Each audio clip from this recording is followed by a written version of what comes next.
Welcome to Conversations for Change, hosted by Maryland Public Television and Independent Lens Town Hall in a Box. I'm Dr. K. Wise Whitehead, the founding director for the Carson Institute for Race, Peace, and Social Justice, and the host of Today with Dr. K on WEAA. Langston Hughes once wrote, "Freedom will not come today, this year, not ever, through compromise and fear. Freedom is a strong seed planted in a great need. I live here too. I want freedom just like you." Tonight's conversation is framed through the notion and the idea of freedom through the lens of Philly DA and the ways in which we have these important conversations. I want to begin by just welcoming you all to the space and encouraging you to say hello in the chat. Now, Town Hall in the Box events are grounded in active peace. We look to get to the root of conflict by focusing on active solutions. This is our last event focused on the show Philly DA and focused on a critical conversation around the American justice system. As part of the Town Hall Conversation for Change, we're asking for your participation, not only in the Q&A later in the program, but we have a unique opportunity to join a national conversation about the American justice system. In the corner of your screen, there's a big orange button. Click there and be sure to take the full survey. You'll get to see what other communities have to say about the system, about civic engagement, and your feedback will directly help the work of bringing change to a system that we all know is broken. Your voice makes a difference. And we want to thank you in advance for participating and for adding your comments so that other communities will hear your ideas and we can build a national movement for change. And please note, we do have a $50 gift card for everyone who completes the survey. Now, first, we'd like to get you involved right away with the polling question. It's a yes or no question, so you'll see it come up on your screen and just press yes or no. But the question is, will this nation be healed of racial injustice? Will this nation be healed of racial injustice? Just click yes or no, and then later on in the program, I'll give you the results of the poll.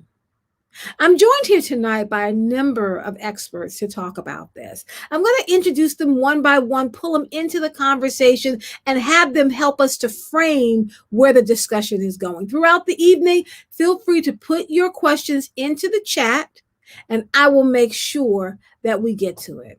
And I have to be clear now, not everyone who participates in the survey is going to get a $50 gift card. I mean, we're going to do a drawing. We'll pull out a few winners, but we want you to participate because you just might win. I'm joined first by LaTanya Myers, an activist and bail navigator from the Defender Association. LaTanya, could you just kind of help us to frame this whole notion of cash bail through the work you do as a bail navigator? Yes, thank you so much, Dr. Key. I appreciate this opportunity to educate everyone that's interested and has the impact to really help individuals. First, that quote that you said, I just want to bring it back to James Baldwin when he said, the American dream has always been at the expense of people of color. And that's what this conversation going out of this last episode of Philly DA. This is not the scope from a lens of a Philly DA nor a district attorney. This is the scope of a lens of a community that's crying out to be heard. You know, we can't have a white savior come and think that they are the ones that can help us. It's that civic engagement. Yes, we have to hold them accountable and make sure that we work towards. But if I can go back to the question that you asked, I'm sorry, I'm so nervous. If you look at episode 4, I was given an opportunity to become the first bail navigator in the state of PA. When District Larry Attorney was elected for office, I was held in pretrial custody in Philadelphia's prisons. I couldn't afford to post a cash bail, which was $5,000. I lost my aunt. I lost my cousin. I had to listen to their funerals over the phone. While there, I was held in custody because it was so overcrowded with women that I watched have babies in prison, women that I watched attempt to commit suicide, not because they was found guilty of a crime, simply because they couldn't afford the cash bail, afford to purchase their freedom or pay cash bail. That's when I heard of an organization called the Philadelphia Community Bail Fund. I wasn't able even to get my bail posted for it because I had a detainer. When I came up with the money or found out about this organization, I decided to fight my case. While I was inside, I learned that we elected our DAs as well as our judges, but no one came and asked us for our vote. So when I came home, I started to get civically engaged, and I ran across this program that was actually bailing people out that I served sentences with. To fast forward in episode 4, you'll see that the first Black female defender, chief defender of Philadelphia's history, offered me a job as a bail navigator, which would be the first Black formerly incarcerated bail navigator in Pennsylvania's history. To use my experience from going through that situation and understanding why was I there, why didn't people understand the ripple effect that was holding me in custody and not really investing into the potential I had within my community. That is what changed the narrative. Miss Care Bradford Gray giving me an opportunity and then introducing me to Miss Lori Townsend, who I then became a mitigation specialist to try to get individuals to see how can we address the issues as to why people are held on cash bail, and to simply, I'm sorry, I'm so nervous, but as a bail navigator, I learned and I moved on to not work a part of the system when EBR hearings. It allowed me to go and I started asking questions. Well, you didn't ask me if I had a job to lose, a loved one, if I, lost a loved one or anyone in the past 2 years or the 6 months. Have I been homeless or anything? So how can you, in learning the system, I learned that a cash bail was set to ensure that a person came back to court. Public safety was never put at. So, and going, I'm just excited to really push this conversation further to understand that now I want people to understand going out of that conversation in this episode that cash bail is still a very real thing. Okay. Philadelphia Community Bail Fund, we posted bail for 24 Black women, one included that was shot in the head, others that was pregnant simply because they couldn't afford this bail was $30. And I just want to stop there. I'm sorry. Okay. No, this is great. No, thank you so much, Latanya. Because I know when people watch Philly DA, they saw you being featured there. So I wanted to begin by just kind of having you frame it from your perspective and sharing your story to help us to understand how we got here. And so I want to go next to Dion Gonder Stanley, an associate clinical professor and supervising attorney with the Criminal Defense Clinic from North Carolina Central School of Law. So Dion, we've kind of had, the turtle's eye view from Latanya, right, on the ground. Can you give us the eagle's eye view and explain the cash bail process from your perspective as an attorney? Certainly, I'm happy to do so. Latanya's experience is not at all unusual, and that's what's so unfortunate, that you will have someone who sits in jail for an extended period of time before they've even been found guilty. Now, from the legal perspective, let me just explain from start to finish what the cash bail process does and how it works. First, you start with someone being arrested and accused of a crime, but again, they have not been found guilty. Once they've been accused and arrested, they're brought before a judicial official. It could be a magistrate or a judge. They go in front of that person, and what that judge would do is review information about the charges and any background information that they might have about that arrested individual. The background information tends to be their criminal record. Sometimes there may be additional information, but more often than not, the decisions are made based off of the criminal record and what the accusations are. When the judge looks at that information, they're making a decision. Okay, what conditions am I going to impose on this person so that we can be sure this person is going to come to court for their scheduled court date and to see their charges be resolved through the court system? And that's really all the decision should be. What do we do to make sure that this person keeps coming to court? And so the conditions that typically get set in most jurisdictions is money. The judge decides, you know what? I'm going to require this person to post a cash bail of $5,000, for example. With that $5,000 figure, what that means in a lot of jurisdictions is that the person literally has to take $5,000 and pay that over to the court system. And the court system will hold that money so that if the person comes to court, handles their cases, resolves it, when the case is over, they can get that $5,000 back. But if they miss court, then that money gets forfeited over to the court system. All $5,000 of it for having missed a court date and not resolving their case as the judge ordered them to do.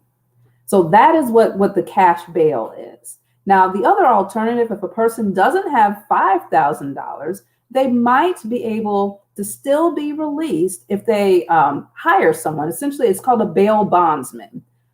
Bail bondsman is a professional organization or job where they are financially secure. They've been licensed by that court system or by that state to have that job. And what it does is the bail bondsman takes on the risk of that person not coming to court. And what that means is that person pays the bail bondsman a percentage of the bail bond. For example, in a lot of jurisdictions, somewhere between 10 and 15% of the amount is what's required.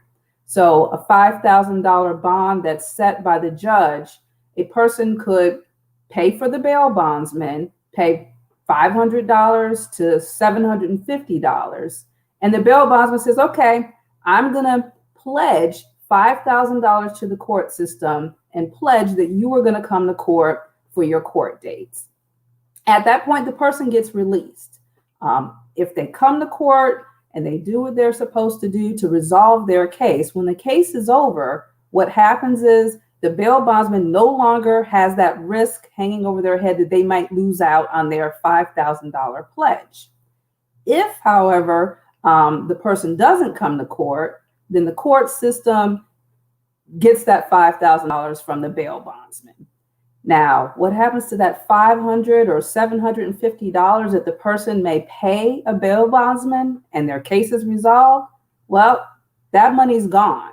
The bail bondsman, they get that money as sort of their fee for having taken the risk on the person in the first place.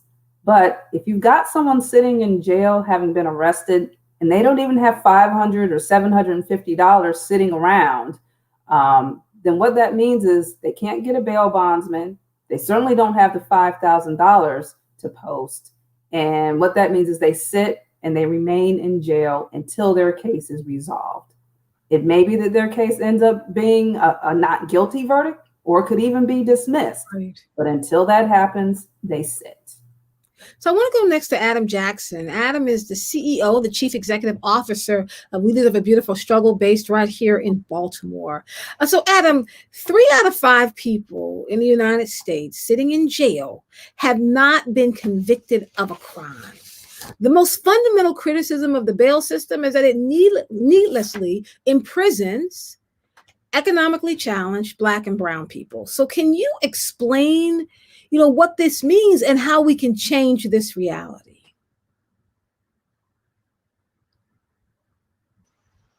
There we go. So first off, thank you for having me on tonight's discussion, Dr. K. Always a pleasure to be a part of conversations like these. So again, to the previous speakers, like they so beautifully illustrated, oftentimes what happens in the American judicial system, you have people who are charged with crimes and then put in prison, and they have not been convicted of a crime yet, but they are in pretrial detention, before they actually go to trial, and they can't, only because they can't pay bail. And when we look at the breakdown of the financial makeup of the communities who are most impacted by this issue of cash bail, in Baltimore specifically, the top 3 zip codes that have created that bail bonds companies profit the most off of, they are almost 100% poor and working class Black communities. And so what happens a lot of times that you have bail bonds companies that are profiting directly from poor and working class Black people who otherwise don't have any resources to pay their bail. And so you have these predatory bail bondsmen who say, hey, you want to get your family member out of prison, it's going to cost you $500, $1,000.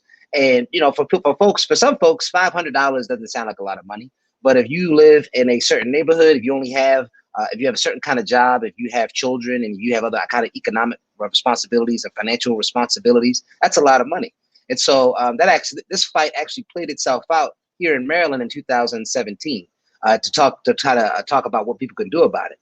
So what happened is that there was all this conversation about cash bail being inequitable, racist, and targeting Black and brown people.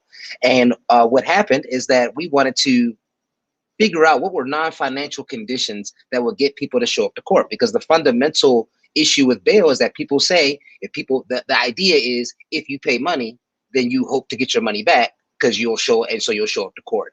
But there's no data and information that shows that that's the case. If someone pays $500 or $10,000, none of that guarantees that a person will show up to court. But in fact, there is data to show that what gets a person to show up to court is their community and their support system. And so if their support system gets them to show up to court, then having financial conditions for a person to show up, that wouldn't even make sense. And so we were having this conversation and debate in the Maryland State Legislature in 2017, and a lot of advocates now talk about how do we create non-financial conditions for people to show up to court. And so the way that this played out, there were bail bondsmen, and not just the local bail bondsmen, but the national companies, the underwriters of the bail bonds industry, came to Annapolis. I think it's Lexington Corporation is the name of the underwriter. They underwrite a lot of bail bonds companies. And so what they did is that they put a lot of cash into a lot of legislators' campaign accounts. And when we were advocating for these non-financial conditions, they were in every hearing in the state legislature, and they were saying, this is not inequitable. We can tweak the conditions, but if we make non-financial conditions a priority, then that means a lot of people will go out of business. Well, the thing is it a business that should even exist to begin with? Should you even have a business that is created where poor people have to pay money to ensure they don't go to prison or stay in prison? It's a fundamental question, because so people were coming to Annapolis talking about, well, our business is going to suffer. Well, if your business is fundamentally racist, then it should exist in the first place. And so this played itself out in Annapolis, and I'll give you a couple anecdotes that I think just kind of highlight how seriously they took it and some of the tactics that they used. One tactic that they used is that they literally invited several legislators to come have steak dinner at a Ruth Chris Steakhouse, and were literally wining and dining them, trying to convince them that, hey, we're not that bad. We want to help the community too, to keep people out of prison. And what we had to do, we actually had to get a table at a Ruth Chris and sit down and watch. We watched and saw people go in and out of these rooms, and people coming out like, well, I wasn't convinced that, it's like, well, you came to the dinner. You were just hungry. You were just hungry. Why'd you come? So there was that. And then they also paid several so-called civil rights leaders from the area to come up and testify. You had the president of the SCLC here, the national SCLC, the local National Action Network chapter. You also had the president of the National Urban League's Baltimore chapter at the time. And they all came to Annapolis and testified in support of the bail bonds industry, using these arguments about how this legislation would, stop them from succeeding. And so, long story short, what ended up happening is that the Maryland Court of Appeals issued a decision or an opinion on the issue of bail, which said that it is unconstitutional for people to be held in jail because they can't pay bail. And so what happened was, we just said, look, let's just continue to support that rule, this decision that came up from the Court of Appeals, instead of passing legislation, because it got really nasty that year. And the bail bonds industry was still trying to pass legislation that said, no, let's reject the court's opinion. Let's do other things. But during that session, what we found is that we ended up succeeding because we beat their bill, the bail bonds industry bill, and we got people to support the Maryland Court of Appeals opinion. And so that all came from local organizing. That all came from people calling their state legislatures and state senators. It was local grassroots organizations from Baltimore and other places around Maryland that did it. And people that are watching this that are concerned about the issue of bail and other issues pertaining to criminal justice, a lot of it comes down from your ability to organize people in your community with an agenda and to go directly to the folks in power to demand that they do differently. So these things are not impossible to shift or change. They can happen one piece at a time, but it's absolutely necessary that it's done at a grassroots political level. Thank you. I want to bring Justin Hansford into the conversation. He's the Executive Director, Thurgood Marshall Civil Rights Center, Howard University School of Law. Justin, I want to kind of connect what Adam was saying, what Dion was talking about, and what LaTanya brought into the conversation. This notion of connecting the grassroots work with what's happening in the court system, because the two have to meet, right? It's not just about organizing your community, though that's important. It's also what episode 8 showed us. You need to have prosecutors there who are willing to work on behalf of the community. So can you talk about the role of the prosecutor in this process? Sure. There's been a lot of talk recently about progressive prosecutors. There are many people who are abolitionists who think it's sort of like saying jumbo shrimp. When the system itself is what it is, it's hard to see how prosecutors could fulfill that role effectively. But you do see some things happening in places around the country. Kim Gardner is a great example in St. Louis as someone who was able to identify police officers who were engaged in misconduct and failed to take evidence from them. You've got prosecutors sending people to alternative sentencing mechanisms so that they can go to drug courts where they can focus on the mental health of the person who was affected. And of course, you have people like Larry Krasner in Philadelphia, who has spoken out about the need to end mass incarceration. And as a result, he's stopped prosecuting certain crimes. He's advocated for his prosecutors to recommend sentences that are shorter than they've recommended in the past. So there are some practices that you see happening in the broad scheme of things that would look to the progressive prosecutor as someone who could fulfill that role. In the context of these bond hearings, we have had some prosecutors say that they will not recommend cash bail.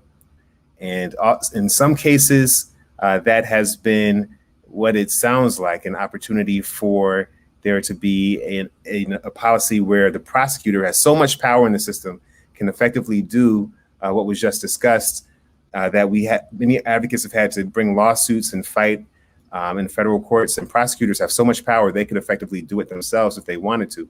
But that is so rare, and in many cases, our movement lawyering clinic at Howard University was involved in a court watch program in Prince George's County this past fall, and we found that in many cases, failing to recommend cash bail does not necessarily mean that the judge will not still go ahead with the cash bail ruling.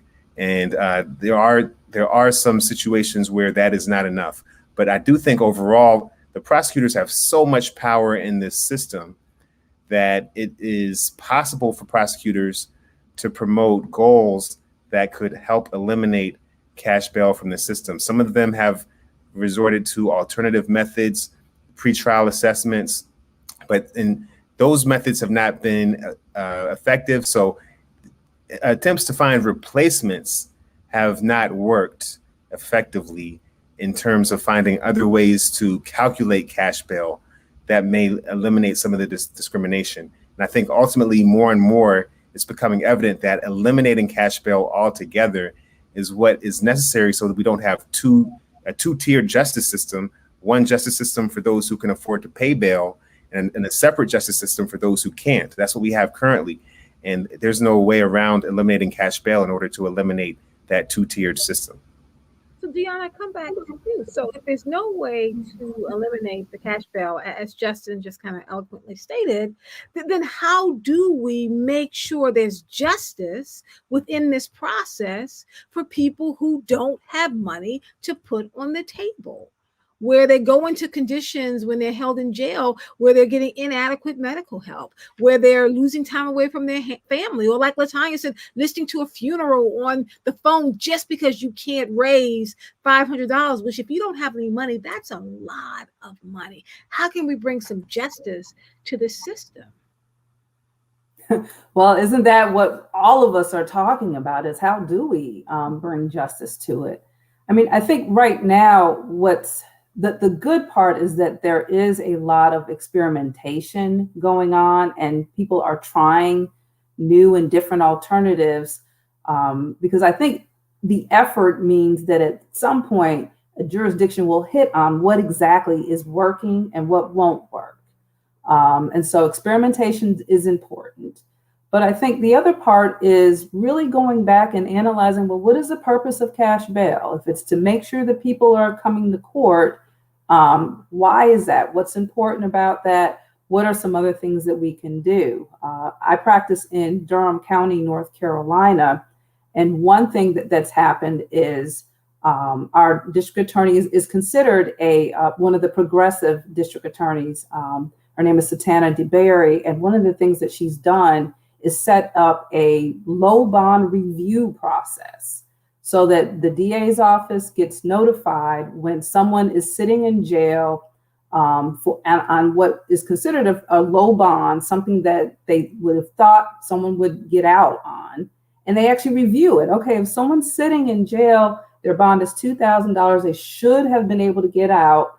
Why are they still sitting there? And they actually look at the case. The DA will actually pay more attention. Is this a case that we can go ahead and resolve? Do we have enough evidence to continue forward? Maybe we should dismiss it. Let's contact the newly assigned defense lawyer and see what we can get worked out. If we maybe get some more information through the defense lawyer, maybe we can tell the judge, and the judge can figure out $2,000 isn't necessary. So that's one example. Another example of how we might be able to, again, just experiment in our jurisdictions to get a little bit more justice in this process of making sure people come to court, is giving judges more information. What is that particular person's financial background? Getting details. What are their bills? What is their income? How many people are they supporting? Because you can't adequately determine, is $2,000 a lot or is it a little, unless you know all of that information. If you have that information, then you could determine that someone who is very low income, maybe if we have to stick with a bail system, maybe we only set the amount at $100.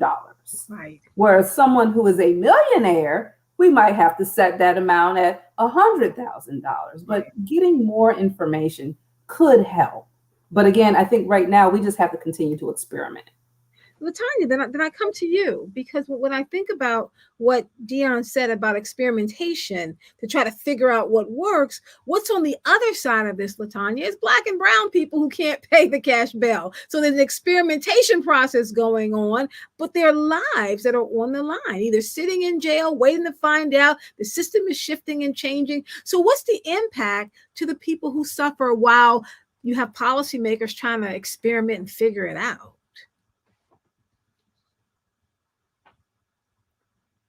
Latanya, you're muted. Thank you so much, Dr. K, for raising that question. And thank you so much, Adam, for touching on what lobbyists, when they have so much money that's dependent on them as a business, as a legitimate business, is keeping Black and brown people held in custody because they cannot afford to purchase their freedom. I think when we go back to that, we've been through that. There's no rethinking that. We've been through that time in history, and we can't allow that to continue and perpetuate throughout generations. We cannot adequately put a price on anyone's freedom. So what I think is what can happen, and what I see is every day when people are met with individuals, that community, when they're met at the gate with flowers, a ride home, when they're understood that everything that they lost, they don't get a letter to their landlord explaining why they are back in rent 3 months because they was held in custody and got found not guilty after 3 months. They don't get no readjustment to society. They get perpetuated. And then when you can't pay past bail, you then put that burden back on communities that then go out and then what? You find mothers, doing things to free their kids so that it won't lose them like they lost their fathers or they lost their mothers or they lost their grandfathers. It put a pressure and it breaks us spirits. It makes us feel like we're the problem and it perpetuates us as a problem. But we're not the problem. The problem is that it was built on the premises of oppressing our people. If we're given an opportunity to heal and be there for our people, if we invest in much into them coming home and getting connected to the resources, like just a young mother got shot in the head, like reforming, we got mothers coming home that's not only fighting for the unification of their kids, but they're also fighting for their freedom at the same time. All because they couldn't afford to pay cash bail. There's people, 90% of the people in Philadelphia are convicted through plea agreements. That's because you're held on cash bail so long, you wind up serving the time double over and you lose everything. So I just thank y'all so much for this conversation. And I want us to continue to really look at what happens when you ride by and you see that person on the corner. That person may have everything going till a situation happened and they lost everything and came home. They don't give you a letter of understanding. Actually, in some states, in some countries, you have to pay for that to get expunged from your record. Right. But even though you're found not guilty, it's still on your record as an arrest. So when you go to apply for that position or you go to apply for that Pell Grant, this arrest is still on your system in which you still have to pay to get off. And I think that's what we have to start working on, Dr. Pam. And I just, and I'm open to hear and talk more and discuss, but I know on the ground in Philadelphia, we finding that community. We're finding that healing. We finding that leaders that have been through that situation, we're no longer going to conform and allow no one to come home and feel like they're there by themselves. And they got to fight the system that bases their success off of other people's failures. So we want to hear your thoughts on these important issues. Share your feedback by clicking the big orange bottom at the top or on this link at www.docscale.itvs.org/survey/THBX-Philly-DA-2. That is a lot. They'll put it in the chat. Just click the share the feedback button, and anyone who responds will be entered for a chance to win a $50 gift card. Adam, I come back to you because I think that we can all agree, and we've said this before, that the American policing system and the American justice system, one and the same in so many ways, it's not broken. Like, it's working exactly as it was designed to work when it comes to the ways in which Black and brown folks who are economically challenged cannot get justice, cannot get equity. And so I'd like to have you talk about that and really tell us, what does that mean and how do we navigate within that system? Yeah, so like you mentioned, the American policing system is very much based on the premise of structural racism and white supremacy. If we look back at the history of American police and the agencies that were tasked with locking up enslaved Africans, in many cases were really you could trace those appendages back to current policing practices now. From law and legislation to the labor practices of the police departments and how in many cases they protect them from being investigated for misconduct. You can go on for days about the racist history of American policing. And so one of the things that has come up as a result of these conversations about American policing is what exactly, to the question, is how do you navigate it and what do we do to change it? And in many cases, what people will fail to realize, especially nowadays, is that we are living in this society of social media. Every day there's a video of a Black person being brutalized by police, and that has become the currency by which we interact with this question of the criminal justice system. In many cases, we're not really connecting because we're so inundated with the imagery that it's become normal. And so what I think has the impact of that has been twofold. You know, you have the so-called Black Lives Matter movement. You have a lot of people who have demonstrated in the streets, especially last year for George Floyd and Breonna Taylor, 2 Black people who were murdered by police. And, you know, you also have all these other conversations like the ones we're having tonight about criminal justice and law enforcement. But the problem is that because everything is so much centered on social media, and we're not talking about the mechanics about how to make those changes, a lot of people think that if we call Joe Biden, he'll be able to pass a don't kill Black people law for the police departments around the country. And that's just not the case. The federal government does not work like that. And in many cases, there's not too much that the federal government can do when it comes to policing in America. And that what it takes is that in order to navigate the changes we need to understand that anything dealing with policing in the United States and the criminal justice system starts at the grassroots level, at the local level, and at the state level. It's one of the things that we've had to educate our peers about, because what people do is that people get so hyped up from watching coverage on cable news, and they'll be stuck to their timeline feeds on Twitter, Instagram, and Facebook, that people are so they think that that's organizing, that's where the work happens. But the work happens on the daily when you're talking about what laws need to be put in place to make sure we hold police accountable. And this year alone in Maryland, we were able to abolish the Law Enforcement Officers Bill of Rights and to be able to create new standards by which law enforcement can be held accountable. But that was only possible because back in 2014 and 2015, we were talking about this issue after the murder of Mike Brown. And even after the murder of Freddie Gray, it has taken us, at this point, 6-7 years just to get that one law passed and to change that. And that took steady commitment by Black people who were advocating on those issues year in and year out.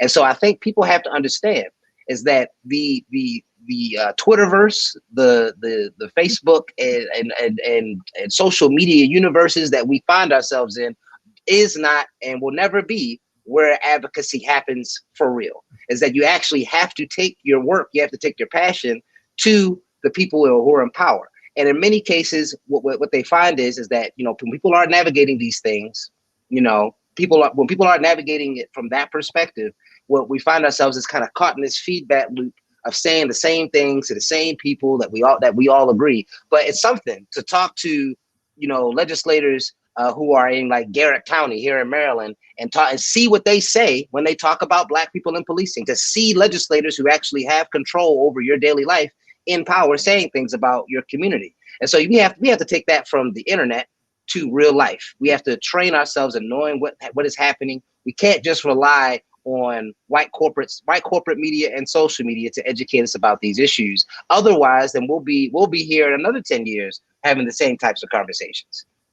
I appreciate that, because we are having a lot of the same conversations. We are trying to figure this out. We are doing what Dion mentioned earlier, this kind of experimentation, trying to see what we can do to fix a system that's not broken, which really needs to be dismantled, because you can't fix something that's not broken. You got to dismantle it and build back something better. I want to invite the audience to put their questions into the chat. And Justin, I want to come to you with a question we just received right at the start of the show.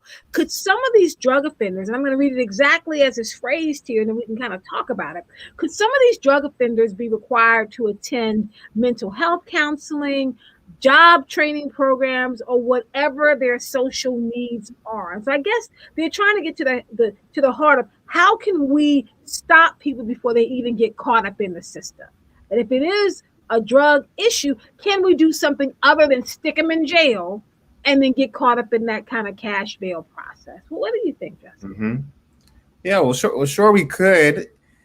I think this question really gets to an underlying premise that we should explore here. Even after the arrest, there are things that could be done by other people in the system to intervene. Prosecutors could recommend that a drug offender gets mental health counseling or a job training program. A judge could, as opposed to putting them directly into jail or just accepting this idea that they need to be given a high bond, could recommend they go to mental health counseling or job training. These are the types of things that people in white collar contexts are often given the opportunity to do. So it's certainly the police are right at the the heart and soul of the problem. I know there's a statistic by the NAACP on the subject of drug offense. Black people represent about 5% of those who use illicit drugs and are about 29% of those who are arrested for illicit drug use. And so that decision of arrest, remember, that's a probable cause decision. That's not a conviction beyond a reasonable doubt. That decision to arrest is happening oftentimes in a way that involves the factor of race. And as you know, in this age of COVID, going to jail for a small minor drug offense could be actually a life sentence for people who cannot socially distance while they're behind bars, even while they're awaiting bond or bail or whatever. So it's an entire system. I know that the movement has focused a great deal on police officers, as they should, because they're the most visible aspect of the entire monster. They're the ones who come up to you, treat you rudely, and may kill you on the spot in an immediate capital sentence. But there's an entire system here, as you said, that is designed to create these mass incarceration outcomes. And we have to start thinking about what are we going to do about the prosecutors, the judges, the bail bondsmen who oftentimes exert a lot of power on people as well. And for those who are in any way, shape, or form unconvinced, and I think actually in Philadelphia, there was a judge who was found to be taking bribes in the juvenile justice system to give longer sentences to folks who are incarcerated. So there's so many incentives, not just the bail bondsman with the financial incentive to increase mass incarceration. Prosecutors who get promotions based on the number of convictions they get. The more convictions, the better a prosecutor they are. You've got judges in this context. So everybody in the system, corrections officers, this is how they make their money.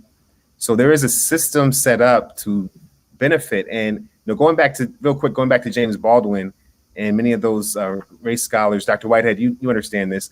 A lot of times people look at racism as some sort of animus, or you think bad things about people because of their skin color, and that makes you a racist if you use the N-word.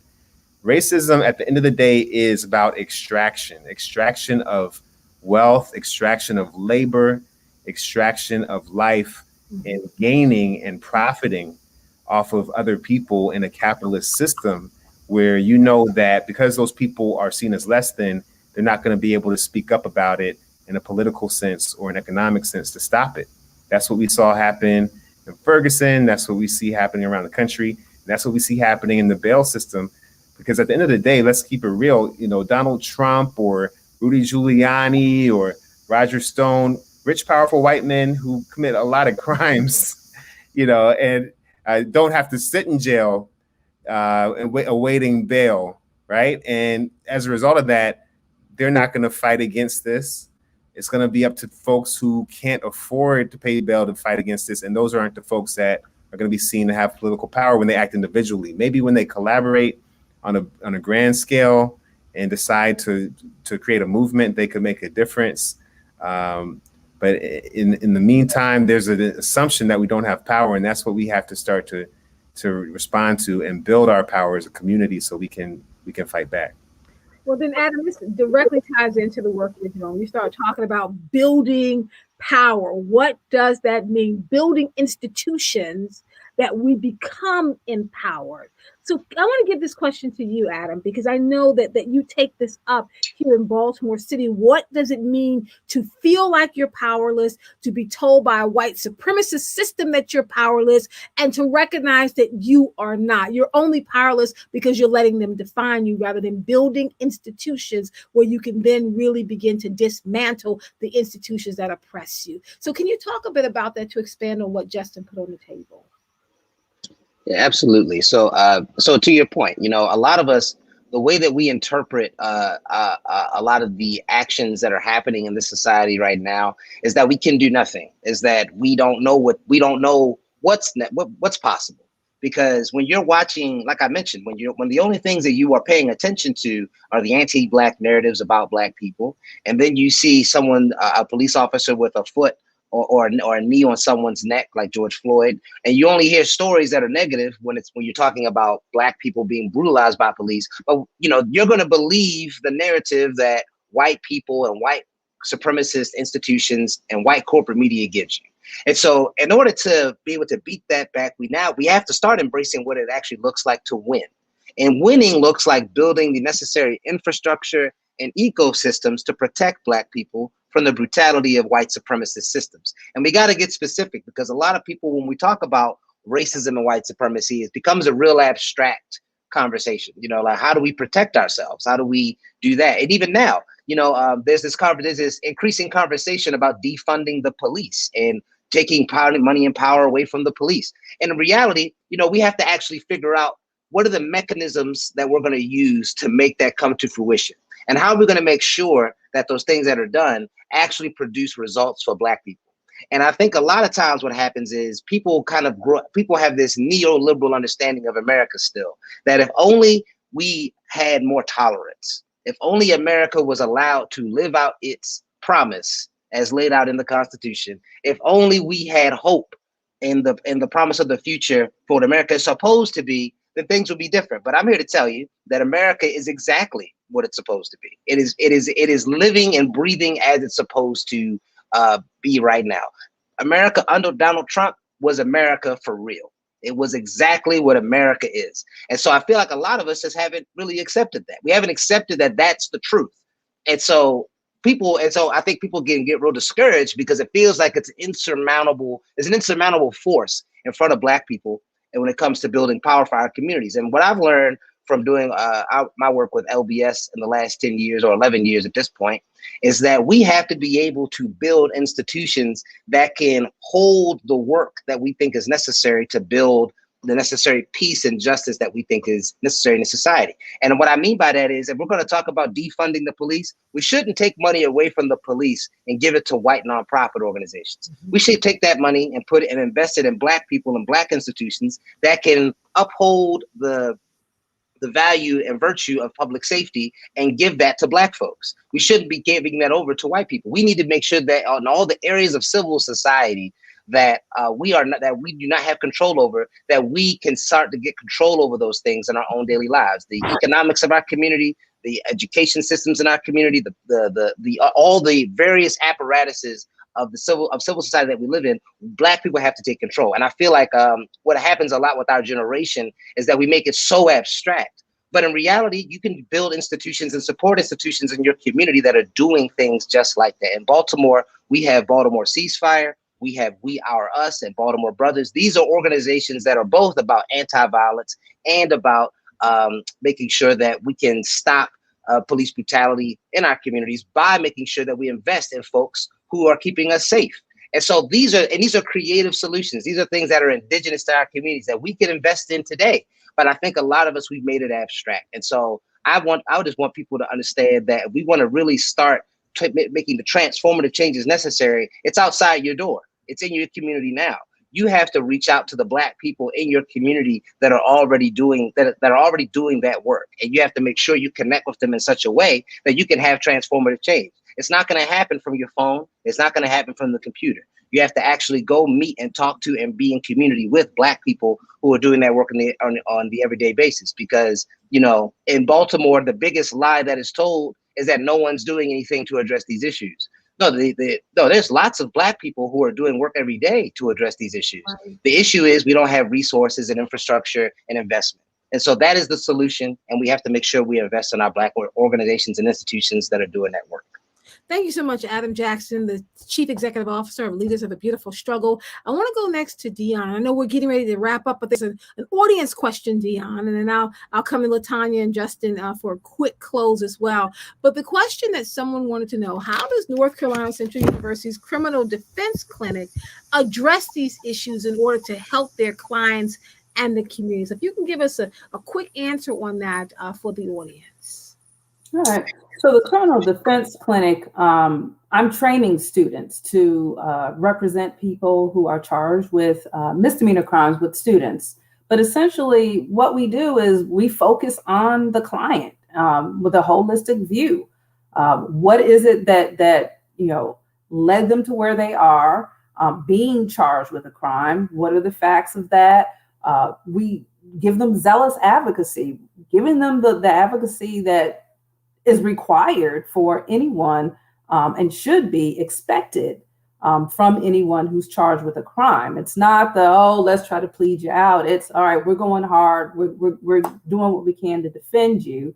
And at the same time, looking at, well, what is happening in your life?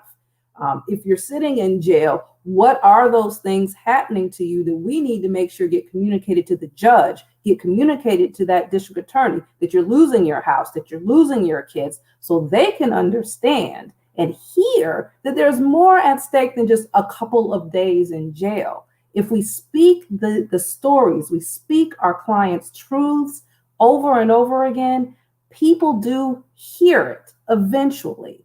But if they don't ever hear the story, then they don't realize it, and it makes it really easy for them to dehumanize the Black and brown folks who are coming before them.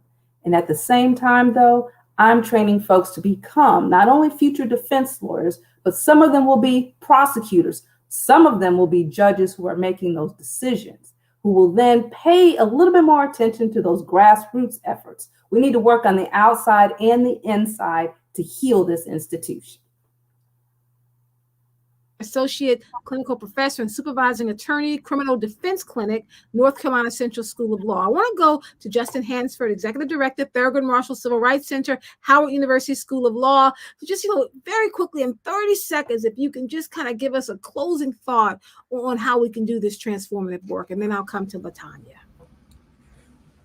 Well, I actually think Adam hit the nail on the head. We have to make sure that our transformative work is community driven. Oftentimes when you see calls for proposals for reform that are not community driven, that are driven by so-called experts and technocrats, we end up having the same outcome with just a different pathway to get there. So the lawyers, the advocates, the organizers, the protesters, I think that we all have to collaborate and work together to make sure that we move from the streets to the halls of power, to make sure that our vision is the vision that is a vision of change going forward. Because without that, we're doomed to be stuck in the same endless cycle again and again. Thank you so much, Justin. And folks, don't forget, share your feedback and hear from other viewers by clicking on that button, that big orange button, and you'll get a chance to win a $50 gift card. I come last to LaTanya Myers, an activist and bail navigator for the Defender Association, featured in Philly DA. But if you could, LaTanya, very quickly, just give us just a closing thought from you about how we can continue to do this transformative work. Thank you. I just want to echo what Brother Adam said. Centering community, those that's most impacted. Let's not perpetuate what's going on in institutions, but let's allow community to talk about what healing, what makes them feel safe. Let's reinvest into that. But most importantly, reinvest into those that's already leaders within our community and listen to them. Stand behind them and connect them with the understanding of how to navigate in these spaces and build leaders. Let's build leaders like Thurgood Marshall. Let's make stances. Let's make pledges. Let's understand. Let's make a 10 to 5 year plan on how we're going to execute and take back our communities. And I just say thank you. Peace and solidarity. Philadelphia Community Bail Funds. Let's stop these bail bonds and uplift our bail funds that's not charging people or taking away their houses just for their freedom. So I just want to extend any opportunity to collaborate or any help that's needed. In Maryland, y'all are not alone. Philadelphia, we stand in solidarity with y'all. Thank y'all so much. Thank you so much, LaTanya. Folks, we began this conversation with the words of Langston Hughes talking about freedom. I'm thinking now about two things, about what Coretta Scott King said, that freedom is never guaranteed. You actually have to win it in every generation. And then Malcolm X said, if you're not willing to die for freedom, you should take the word out of your vocabulary. that the transformative work to bring about freedom and justice, it is a long but necessary and needed struggle to bring about the type of equity we need to have in this system. I want to give a special thanks to everyone who joined us this evening. We want to thank Independent Lens and Town Hall in a Box for partnering with us. I want to thank our esteemed panelists who have joined us for sharing your thoughts and your ideas, ways that we can connect with you. I know we've put that up in the chat. And of course, I want to thank every one of you for showing up tonight, for being present in this moment, for sharing your thoughts, your concerns, your ideas, and your suggestions for how we can move forward. I'm Dr. K. Wise Whitehead. We appreciate you.